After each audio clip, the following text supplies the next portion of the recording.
ഉസ്താദിന് എപ്പോഴാണ് എന്നെ കണ്ടതായി ഓർമ്മയുള്ളത്? ഒരു ചെറിയ കുട്ടി ഇങ്ങനെ എഴുതിയെടുക്കുന്നത് ഞാൻ കാണാറുണ്ട്. അന്വേഷിച്ചപ്പോ അത് നിങ്ങളെയാണ് എനിക്ക് മനസ്സിലാക്കാൻ സാധിച്ചത്. ഉസ്താദ് പ്രസംഗത്തിൽ സദസ്സിൽ വിളിച്ചിട്ട് അന്ന് അബ്ദുറഹ്മാനെ നീ വിളിച്ചിട്ട് എന്തോന്ന് ചോദിച്ചു എന്ന് തന്നെ എനിക്ക് പേരോട് അബ്ദുറഹ്മാൻ സഖാഫി ആയത് മർക്കത്തിൽ പഠിച്ചിട്ടാണല്ലോ. അന്ന് ഉസ്താദ് എന്നോട് പറഞ്ഞ് ഇനി മർക്കസിലേക്ക് പോരീന്ന് പറഞ്ഞു. ഉസ്താദ് പരിചയപ്പെട്ടത് മുതൽക്ക് ഒരു ബാപ്പയുടെ അല്ലെങ്കിൽ അതിലപ്പുറം ബാപ്പയുടെ കാര്യത്തിൽ പോലും ഉസ്താദിനോട് അഭിപ്രായങ്ങൾ ചോദിക്കുകയും അതനുസരിച്ച് പ്രവർത്തിക്കുകയും ചെയ്യുന്ന ഒരു മകനെപ്പോലെ വളർത്തിയെടുത്തതാണല്ലോ. ഉസ്താദ് അവറുകളെ വിനീതനായ ഞാൻ പരിചയപ്പെട്ട സമയത്തെ സംബന്ധിച്ച് ഓർമ്മയുണ്ടോ എന്ന് എനിക്ക് അറിയില്ല. ഞാൻ 1978 കാലത്ത് ചിയ്യൂര് പള്ളി ദർസിലോതുന്ന സമയത്ത് ഒരു വലിയ വിപുലമായ പരിപാടി വാണിമേൽ പ്രദേശത്ത് നടന്നിരുന്നു. സുന്നത്ത് ജമാഅത്തിന്റെ ഒരു വിപുലമായ പരിപാടി. മർഹൂം അഹമ്മദ് മുസ്ലിയാർ അവിടുത്തെ മുദരിസ് അതിൻ്റെ പ്രധാന സംഘാടകനായിരുന്നു. അവിടെ ഒരു എല്ലാവരും കൂടി നടത്തുന്ന ഒരു മദ്രസ കോളേജ് എന്ന പേരിൽ നടക്കുന്നുണ്ടായിരുന്നു. അതിൻ്റെ സമീപത്താണ് പരിപാടി ഉണ്ടായിരുന്നത്. സുന്നികളുടെ വിഷയത്തിൽ അഖീദയോ ഫിഖ്ഹോ ഉൾപ്പെടാതെ അഖീദയും ഫിഖ്ഹുമൊക്കെ മുജാഹിദ്, ജമാഅത്ത് ഇസ്ലാമി തുടങ്ങിയ ആളുകൾ കൈകാര്യം ചെയ്യുകയും തജ്വീദ് പോലുള്ള ചില വിഷയങ്ങൾ സുന്നികൾക്ക് കൊടുക്കുകയും ചെയ്തുകൊണ്ട് സംയുക്ത മദ്രസ എന്നായിരുന്നു അതിന് അവർ പേര് പറഞ്ഞിരുന്നത്. അവിടെ നടന്ന സുന്നത്ത് ജമാഅത്തിൻ്റെ ഒരു വിപുലമായ പരിപാടി മർഹൂം ഇ കെ ഹസൻ മുസ്ലിയാർ, വാണിയമ്പലം അബ്ദുറഹ്മാൻ മുസ്ലിയാർ, വയലിത്തറ കുഞ്ഞു മുഹമ്മദ് മൗലവി തുടങ്ങി പലരും അതിൽ പങ്കെടുത്തിരുന്നു. അന്ന് ദർസിൽ നിന്ന് ഉസ്താദിൻ്റെ ക്ലാസ് കേൾക്കാൻ വേണ്ടി, അതിൻ്റെ തൊട്ടടുത്ത പ്രദേശമാണത്, അവിടെ വന്ന് ക്ലാസ് മുഴുവനും ഒപ്പിയെടുത്തത് എനിക്ക് ഓർമ്മയുണ്ട്. അന്ന് മുതൽ ഉസ്താദിനോടുള്ള ഒരു അതിരറ്റ സ്നേഹവും മതിപ്പും എൻ്റെ മനസ്സിൽ വളർന്നു വന്നിരുന്നു.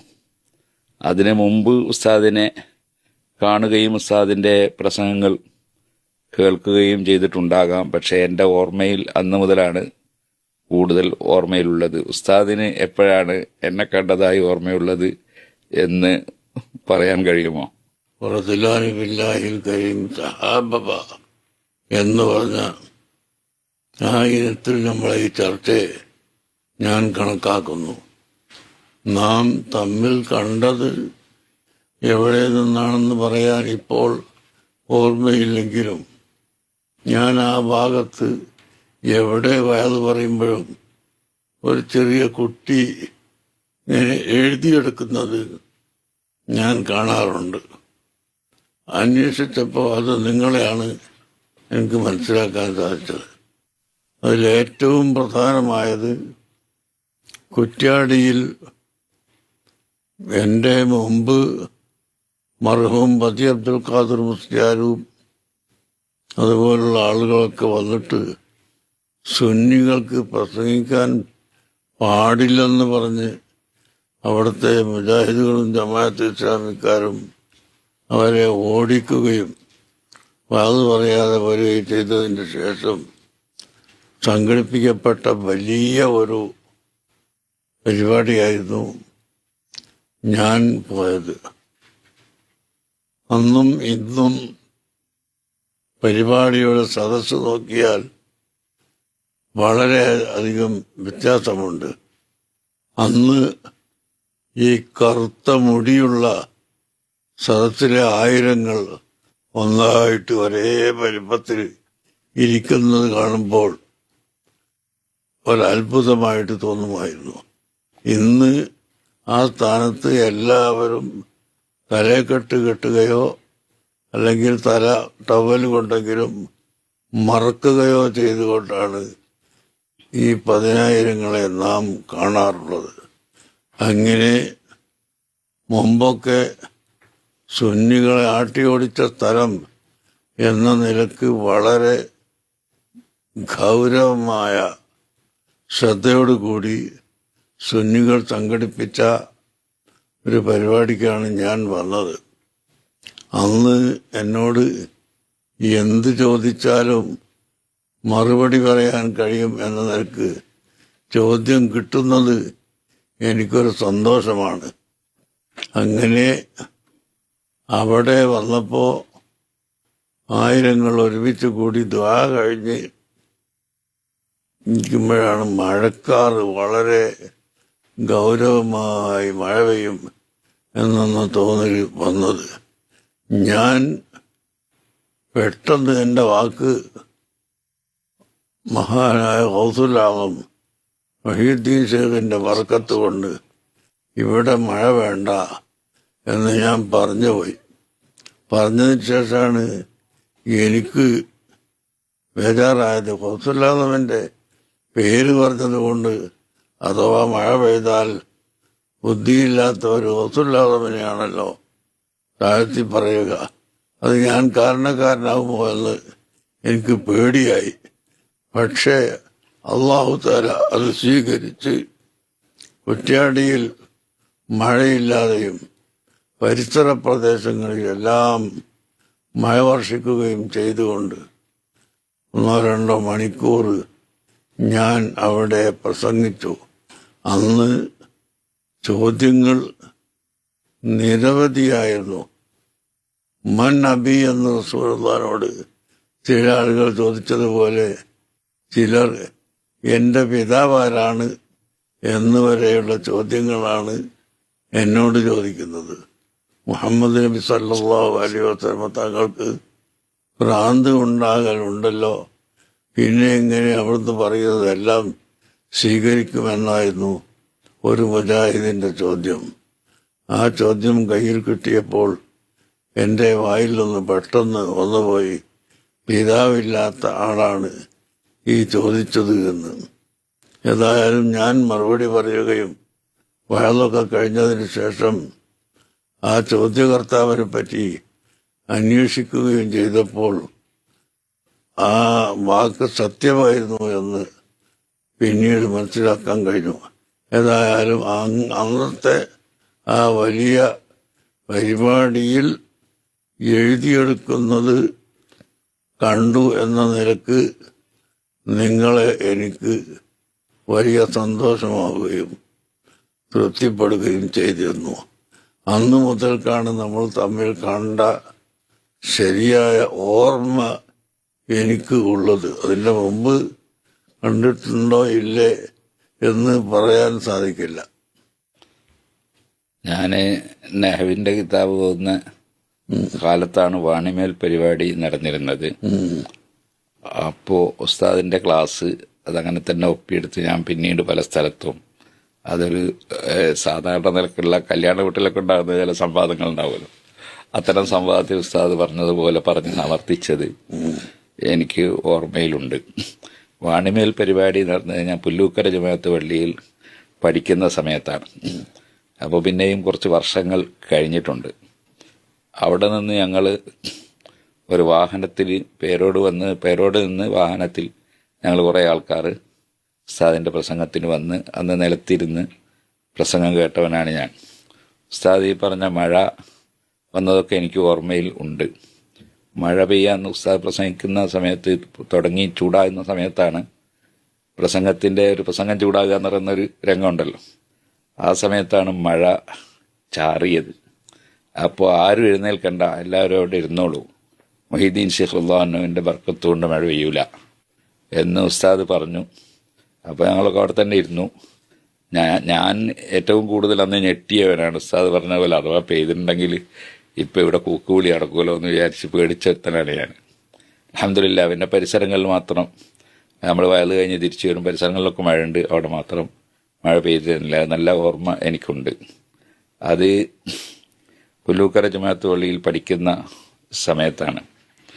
പിന്നീട് ഉസ്താദ് അവറുകൾ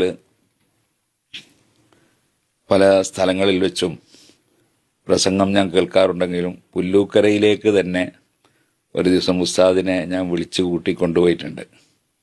പുല്ലൂക്കര പഠിക്കുന്ന കാലത്ത് E.K. ഹസൻ മുസ്ലിയാർ അവറുകൾ ഒരു ദിവസവും ഉസ്താദ് അവറുകൾ 2 ദിവസവുമായിട്ട് ഒരു പരിപാടി അവിടെ പുല്ലൂക്കരയിലെ പ്രമുഖരായ ആളുകൾ, അവിടുത്തെ എൻ്റെ ഉസ്താദ് കൂടിയായ ആർ അബ്ദുൽ ഖാദർ ഉസ്താദ് അവറുകളുടെ നേതൃത്വത്തിൽ തീരുമാനിച്ച് ബഹുമാനപ്പെട്ടവർ ആണ് അതിന് നേതൃത്വം കൊടുത്തിരുന്നത്. അങ്ങനെ അന്ന് ഹസൻ മുസ്ലിയാർക്ക് എന്തോ ചെറിയ ക്ഷീണമോ മറ്റോ ആയിട്ട് ഹസൻ മുസ്ലിയാർ അവറുകൾ വരാൻ സാധിച്ചില്ല. അള്ളാഹു എല്ലാവരുടെയും ഖബറിൽ ദർജ കൊടുക്കട്ടെ. അന്ന് പിറ്റേ ദിവസവും ഉസ്താദും വന്നില്ലെങ്കിൽ അവിടെ വളരെ വിഷമാവുമെന്ന് തോന്നിയിട്ട് ഞാൻ രാവിലെ എഴുന്നേറ്റ് ഉസ്താദിനെ കൂട്ടാൻ വേണ്ടി മർക്കസിലേക്ക് പുറപ്പെട്ടു. ഞാൻ അവിടുത്തെ ഒരു മുത്തല്ലിമാണ്.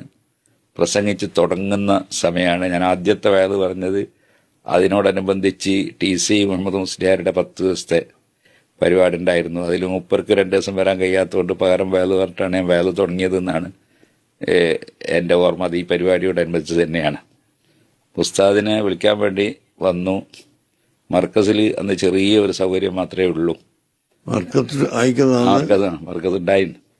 മർക്കസ് 83-ലാണല്ലോ SSFന്റെ സ്റ്റേറ്റ് സമ്മേളനം 10ാം വാർഷികവും നടന്നതും അതുപോലെ കൊട്ടപ്പുറം സംവാദം നടന്നതൊക്കെ 83-ലാണ്.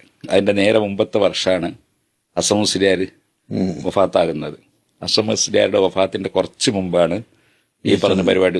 ഹസൻ മുസ്ലിയാരെ ക്ഷണിച്ചിരുന്നു. നല്ല സുഖമില്ലാത്തതുകൊണ്ട് ഹസൻ മുസ്ലിയാർക്ക് പങ്കെടുക്കാൻ കഴിഞ്ഞില്ല. അപ്പം അന്ന് ഉസ്താദിനെ വിളിക്കാൻ വേണ്ടി വന്നു. മർക്കസിൽ വൈകുന്നേരം ക്ലാസ്സൊക്കെ കഴിഞ്ഞ് ഉസ്താദ് പുറപ്പെടുന്നു. നടന്നിട്ട് കാരന്തൂര് ബസ് സ്റ്റോപ്പിൻ്റെ അടുത്ത് വന്നു. അവിടെ നിന്ന് നമ്മൾ 2 കൂടി ഒരു ബസ് കയറി കോഴിക്കോട് സിറ്റി ബസ് സ്റ്റാൻഡിൽ വന്നിറങ്ങി. അവിടെ നിന്ന് ഉസ്താദ് ഒരു ഓട്ടോറിക്ഷ കൂട്ടി. എന്നിട്ട് അവിടെ മൊഹീദ്ദീൻ പള്ളിയുടെ സമീപത്തുള്ള ബസ് സ്റ്റാൻഡ് ഉണ്ടല്ലോ, പാളയം ബസ് സ്റ്റാൻഡിൽ വന്നു. അവിടുന്ന് ഒരു കോഓപ്പറേറ്റീവ് ബസ് കയറി. അങ്ങനെ നമ്മൾ മാഹിയിലേക്ക്, കണ്ണൂരിലേക്ക് പോകുന്ന ബസ് കയറി മാഹിയിലേക്ക് ടിക്കറ്റ് എടുത്തു. മാഹിയിൽ പോയി ഇറങ്ങി. അതിൻ്റെ കാലുമേലന്ന് നീരുണ്ടായിരുന്നു. രാത്രി ഉറക്കമൊഴിച്ച് പകൽ ക്ലാസ് എടുക്കാൻ മർക്കസിൽ വന്ന് അങ്ങനെ ഉറക്കമൊഴിച്ച് പ്രസംഗിക്കുന്നതുകൊണ്ട് അപ്പോൾ എനിക്ക് കാല് കണ്ടിട്ട് ഭയങ്കര പേടിയായി. കാൽമേൽ നീര് ഉണ്ടാകുമ്പോൾ എന്തോ ഒരു മോശമാണ്, വളരെ കാലം പിന്നെ ഉണ്ടാവില്ല എന്നായിരുന്നു അന്ന് എൻ്റെ ധാരണ. അപ്പോൾ അതുകൊണ്ട് എനിക്ക് ഭയങ്കര പേടിയായി. ഏതായാലും ഉസ്താദിൻ്റെ സീറ്റ് തന്നെ ഞാൻ ഇരുന്നു ഇരിക്കാൻ. കാരണം ഒന്ന് ഉസ്താദിൻ്റെ സീറ്റിൽ ആരെങ്കിലും വന്നിരിക്കേണ്ടെന്ന് വിചാരിച്ചിട്ടാണ്. രണ്ടാമത്തത് എനിക്ക് ചിലതെല്ലാം ചോദിച്ച് പഠിക്കാൻ വിചാരിച്ചിട്ടാണ്. അങ്ങനെ ആ സീറ്റിൽ ഇരുന്നുകൊണ്ട് ഞാൻ അന്ന് ചില സംശയങ്ങൾ ചോദിച്ചു. അതിലൊരു സംശയം എനിക്കിപ്പോഴും ഓർമ്മയുണ്ട്. ചോദിച്ച ഒരു സംശയം ഈ സമാഉൽ മൗത്തയെ സംബന്ധിച്ചാണ്. മരിച്ചുപോയ ആളുകൾ ഇന്നക്കലാ തുസ്മിഉൽ മൗത്ത, മരിച്ചവരെ കേൾപ്പിക്കൂല എന്ന് ഖുർആൻ പറഞ്ഞിട്ടുണ്ട്. അതേ സമയത്ത് ഹദീസിലൊക്കെ ഇന്നഹുല യസ്മഉ ഖർആനി ആലിഹിം, ആളുകളുടെ ചെരുപ്പിൻ്റെ ശബ്ദം പോലും ഖബറിലൊരാൾ കേൾക്കൂന്നും പറഞ്ഞിട്ടുണ്ട്. ഇത് തമ്മിൽ വൈരുദ്ധ്യമാവൂലേ എന്നതായിരുന്നു ഞാൻ ചോദിച്ചത്. അപ്പോൾ ഉസ്താദ് നല്ല മറുപടി പറഞ്ഞു തന്നു. ഉസ്താദ് എന്ന് പറഞ്ഞു, ഖുർആനിൽ പറഞ്ഞ കേൾവിയുടെ ഉദ്ദേശം നമ്മൾ സാധാരണ അറിവിന് വേണ്ടി ഉപയോഗിക്കുന്ന കേൾവി, ആ കേൾവിയല്ല അതുകൊണ്ട് ഉദ്ദേശം ഉപകരിക്കൂല എന്നാണ്. സാധാരണ കുട്ടികളെ സംബന്ധിച്ച് ആ കുട്ടി പറഞ്ഞാൽ കേൾക്കൂല എന്ന് പറയലുണ്ട്. അതിൻ്റെ അർത്ഥം കാത് കേൾക്കൂല എന്നല്ലല്ലോ. അതിൻ്റെ അർത്ഥം പറഞ്ഞത് സ്വീകരിക്കൂല എന്നാണല്ലോ, അനുസരിക്കൂല എന്നാണല്ലോ. അപ്പോൾ അതുപോലെ ഈ മക്കയിലെ മുശ്രിക്കീങ്ങളെ ഇസ്ലാമിലേക്ക് ക്ഷണിച്ചാൽ അവർ ക്ഷണം സ്വീകരിക്കൂല എന്നാണ് അതിൻ്റെ ഉദ്ദേശം. അതുകൊണ്ട് തഫ്സീറിൻ്റെ കിതാബിലൊക്കെ സമായ കബൂലിൻ്റെ മേനക്കുള്ള സമായ ഉണ്ടാവില്ല എന്നാണ് എന്ന് വിശദീകരിക്കുകയാണ് ചെയ്തത്. ആ സമയത്ത് ഹദീസിലും മറ്റും പറഞ്ഞതിൻ്റെ അർത്ഥം അവർക്ക് കാര്യം അറിയാൻ സാധിക്കും. കേൾവി കൊണ്ടാണല്ലോ പല കാര്യങ്ങളും, പ്രത്യേകിച്ച് ശബ്ദം കേട്ടിട്ടാണല്ലോ അറിയാം. അപ്പോൾ അത് പുറത്തുള്ള ആളുകൾ സലാം ചൊല്ലിയാലും അതുപോലെ തന്നെ പുറത്തുള്ള ആളുകൾ വിളിച്ചാലും അങ്ങനെയൊക്കെ അവർ അറിയും, കേൾക്കും എന്നാണ്. ആ പറഞ്ഞ കേൾവി ഒന്ന് വേറെയാണ്. അപ്പുറത്ത് പറഞ്ഞ കേൾവി അത് സ്വീകരിക്കില്ല എന്നുള്ള അർത്ഥത്തിലാണ് എന്ന് ഉസ്താദ് വിശദീകരിച്ചു. അപ്പോൾ എനിക്ക് വളരെ ഇഷ്ടപ്പെട്ടു ആ മറുപടി. ഒരു ഷാഫിയായ മറുപടി കിട്ടുക എന്നുള്ളത് ഒരു വലിയ സന്തോഷമാണല്ലോ. അപ്പോൾ അതേ സമയത്ത് തന്നെ വേറെയും ഏതോ 1-2 സംശയം അങ്ങനെ ഉസ്താദോട് ചോദിച്ചു. അപ്പോൾ ഉസ്താദ് അതിന് മറുപടി പറഞ്ഞു. നമ്മൾ മാഹിയിലെത്തി. മാഹിയിൽ നിന്ന് ഉസ്താദ് തന്നെ ഇറങ്ങിയിട്ടൊരു ടാക്സി വിളിച്ച് ഞാനും അതിൽ കയറി. ഞാൻ ചെറുതാണ്. അങ്ങനെ നമ്മൾ പുല്ലൂക്കര പോയി. അന്നത്തെ ദിവസം ഉസ്താദ് നല്ല വയല് പറഞ്ഞു. വയല് പറഞ്ഞിട്ട് ഉസ്താദ് അന്ന് ഒരു ചെറിയ കിടക്ക കൊണ്ടുപോകും പള്ളിയിലിട്ട് ഉസ്താദ് അവിടെ തന്നെയാണ് അന്ന് കിടന്ന് ഉറങ്ങിയത്. ഉസ്താദിന് അന്ന് കുറേ ചികിത്സ സംബന്ധമായ കുറേ മന്ത്രങ്ങളൊക്കെ ഉണ്ടായി. അത് ഞങ്ങൾ കുട്ടികളെല്ലാവരും കൂടി ഉസ്താദിനെ മന്ത്രിക്കുകയൊക്കെ ചെയ്ത് രാവിലെ ഉസ്താദ് എഴുന്നേറ്റ് അവിടുന്ന് മർക്കസിലേക്ക് തന്നെ വന്ന് പിറ്റേ ദിവസം ഉസ്താദ് അതേപോലെ തന്നെ അവിടെ വന്ന് പ്രസംഗിച്ചു. അന്നാണ് ഞാൻ കൂടുതൽ ഉസ്താദുമായിട്ട് അടുക്കുന്നതും ഉസ്താദിൻ്റെ പ്രസംഗം നടന്നുകൊണ്ടിരിക്കുമ്പോൾ എന്നോട് ഉസ്താദ് പ്രസംഗത്തിൽ സദസ്സിൽ വിളിച്ചിട്ട് അന്ന് അബ്ദുറഹ്മാനെ നീ വിളിച്ചിട്ട് എന്തോന്ന് ചോദിച്ചു എന്ന് തന്നെ എനിക്ക് ഇപ്പോൾ ഒരു ചെറിയ ഓർമ്മ പോലെ തോന്നുന്നുണ്ട്. ഒരിക്കൽ അത് മുമ്പോ അതിൻ്റെ ശേഷമൊന്നും എനിക്ക് ഓർമ്മയില്ല. തളീക്കര എന്നുണ്ട്, കുറ്റ്യാടിക്ക് അടുത്തൊരു സ്ഥലമുണ്ട്. അവിടെ ഉസ്താദിൻ്റെ പ്രസംഗം ഉണ്ടെന്ന് കേട്ടിട്ട് ഞാൻ ബസ്സിന് കയറി തളീക്കര വന്നിറങ്ങി. നല്ല ആളുണ്ട്. ഉസ്താദ് എത്തുന്നില്ല. ഞാൻ പ്രസംഗം തുടങ്ങിയ കാലമാണ്. അപ്പോൾ ആരോ പറഞ്ഞു കൊടുത്ത് ഇവൻ പ്രസംഗിക്കുക. അപ്പോൾ വന്ന ആളുകൾ ഇങ്ങനെ സ്ഥലത്തായിട്ട് ബേജാറായിട്ട് ഇങ്ങനെ ഇരിക്കുകയാണ്. അപ്പം ഞാൻ സ്റ്റേജിൽ കയറി ഫാത്തിഹ ദ്വാരന്ന് കഴിയുമ്പോഴേക്ക് ഉസ്താദ് എത്തി. അപ്പോൾ ആ പ്രസംഗം ഉസ്താദ് തന്നെ വന്ന് പ്രസംഗിച്ച് പ്രസംഗം കഴിഞ്ഞതിന് ശേഷം ഒരു വീട്ടിൽ ഭക്ഷണം കഴിക്കാൻ പോയി. ഉസ്താദിനോട് ഞാനും വന്ന് അന്നവിടെ താമസിച്ച് പിറ്റേന്ന് രാവിലെ ഞാൻ പോയി. ഉസ്താദ് രാവിലെ മർക്കസിലേക്ക് പോന്നിട്ടുണ്ടാവും ഞാൻ വിചാരിക്കുന്നു. അങ്ങനെയാണ് തുടക്കത്തിൽ നേരത്തെ ഉണ്ടായിരുന്ന ആദ്യത്തെ 1-2 കാഴ്ചകൾ അങ്ങനെയാണ് ഉണ്ടായത്. അൽഹംദുലില്ലാ. പേരോട് അബ്ദുറഹ്മാൻ സഖാഫി എന്ന പേരിൽ സഖാഫി ആയത് മർക്കത്തിൽ പഠിച്ചിട്ടാണല്ലോ. അപ്പം ഈ മർക്കത്തിനെ സംബന്ധിച്ച് നിങ്ങളെപ്പോഴാണ് കേട്ടത്? നിങ്ങളൊക്കെ ഹൃദയത്തിൽ അന്ന് ഈ സ്ഥാപനത്തെ പറ്റി വല്ല അറിവും ഉണ്ടോ? മർക്കസിൽ ഉസ്താദിനെ വിളിക്കാൻ വേണ്ടി തന്നെ ഞാൻ വന്നു എന്ന് പറഞ്ഞല്ലോ. അപ്പം മർക്കസ് തുടങ്ങിയ കാലമാണ്. മർക്കസ് പുരോഗമിച്ചിട്ടില്ല. അപ്പം അന്നേ മർക്കസിനെ ഞാൻ അറിയും. ഉസ്താദാണ് അതിൻ്റെ പ്രധാന ശില്പി എന്ന് പറയും. പക്ഷേ ഉസ്താദ് അവറുകൾ അന്നൊക്കെ പലപ്പോഴും വിദേശ രാജ്യങ്ങളിൽ പല സ്ഥലത്തും ഇങ്ങനെ കറങ്ങി മർക്കസ് പടുത്തുണ്ടാക്കുന്ന നല്ല തിരക്കും സംഘടനയുടെ നല്ല തിരക്കും ഉള്ള സമയമാണ്. അപ്പോൾ ആ കാരണം കൊണ്ട് മർക്കസിൽ വന്ന് പഠിക്കുക എന്നത് എൻ്റെ മനസ്സിൽ ആദ്യ സമയത്ത് ഉദിച്ചിട്ടേ ഇല്ല. കാരണം ഉസ്താദിന് സമയം കിട്ടില്ല, പിന്നെ അവിടെ ആരാ ഉണ്ടാവുക എന്നറിയില്ല. ഇങ്ങനെ ഒരു ചിന്ത എൻ്റെ മനസ്സിലുണ്ടായിരുന്നു. പിന്നെ ഏതായിരുന്നാലും കോളേജിലേക്ക് പോകണമെന്ന് ഉസ്താദ് പുല്ലൂക്കര ഉസ്താദ് സമ്മതം തരുന്നവരെ ഞാൻ അങ്ങോട്ട് ചോദിക്കൂല എന്ന് നേരത്തെ തീരുമാനിച്ച് വെച്ചതാണ്. ഉസ്താദിന് കോളേജിൽ പോകണം എന്ന് പറഞ്ഞപ്പോൾ എവിടെ എന്നൊരു ചിന്ത കൽബിൽ വന്നു. അപ്പോൾ എൻ്റെ ബാപ്പക്ക് സുഖമില്ലാത്തതുകൊണ്ട് ദിവസേന വീട്ടിലേക്ക് നടന്നു വന്നുകൊണ്ടാണ് ഞാൻ 2-3 വർഷം, അതായത് ഒരു 6-7 കിലോമീറ്റർ ദിവസം നടക്കും. അങ്ങനെയാണ് ആദ്യകാലത്തൊക്കെ ഞാൻ ഓതി പഠിച്ചത്. ആ സമയത്താണ് ഞാൻ പ്രസംഗരംഗത്തും വാദരംഗത്തൊക്കെ വന്ന് തുടങ്ങുന്നത്. അപ്പോൾ ഉസ്താദ് ഉണ്ടാകാൻ സാധ്യത കുറവാണല്ലോ. ഞാൻ മർക്കസിനെ പറ്റി ആലോചിച്ചിട്ടേ ഇല്ല, വരാൻ ആലോചിച്ചിട്ടേ ഇല്ല. ഞാൻ ഉദ്ദേശിച്ചിരുന്നത് ബാക്കിയാത്ത് പോകണമെന്നായിരുന്നു. പക്ഷെ ബാപ്പക്ക് എന്തെങ്കിലും സംഭവിച്ചാൽ അവിടുന്ന് ഒരു ബാപ്പാൻ്റെ മയ്യത്ത് കാണാൻ വേണ്ടി വീട്ടിലെത്താൻ കാറ് എടുത്ത് ഓടിയാൽ പോലും എത്താൻ അന്നത്തെ കാലത്ത് പ്രയാസമാണ്. അപ്പം അതുകൊണ്ട് ബാക്കിയാത്ത് പോകണ്ട എന്ന് തീരുമാനിച്ചു, ബാപ്പാനെ പരിഗണിച്ചിട്ട്. പിന്നെ എൻ്റെ മനസ്സിൽ വന്നത് ശംസുൽ ഉലമ ഉള്ളത് ഇവിടെ നന്ദിയിലാണ്. അപ്പോൾ നന്ദിയിൽ പോകാൻ എൻ്റെ മനസ്സുകൊണ്ട് ഇങ്ങനെ ആലോചിച്ചു. അങ്ങനെ ഇരിക്കുമ്പോൾ ഞാൻ SSFൻ്റെ എളിയ പ്രവർത്തകനായതുകൊണ്ട് ഉസ്താദിൻ്റെ കൂടെ തന്നെയും പല വേദിയിലും SSFൻ്റെ പ്രവർത്തകൻ എന്ന നിലക്ക് പങ്കെടുക്കാറുണ്ട്. അങ്ങനെ നന്ദിയിൽ പോകാൻ തീരുമാനിച്ചിങ്ങനെ നിൽക്കുമ്പോഴാണ് ഉസ്താദിൻ്റെ പ്രസംഗം കേൾക്കാൻ പോയി എന്ന കാരണത്താൽ ചേറൂർ അബ്ദുള്ള എന്ന ഒരു വിദ്യാർത്ഥിയെ നന്ദിയിൽ നിന്ന് ഒഴിവാക്കി എന്ന് കേട്ടു. അപ്പോൾ പിന്നെ എനിക്ക് ഉസ്താദിൻ്റെ കൂടെ പരിപാടി പങ്കെടുക്കാനൊന്നും കഴിയില്ലല്ലോ നന്ദി പോയാൽ.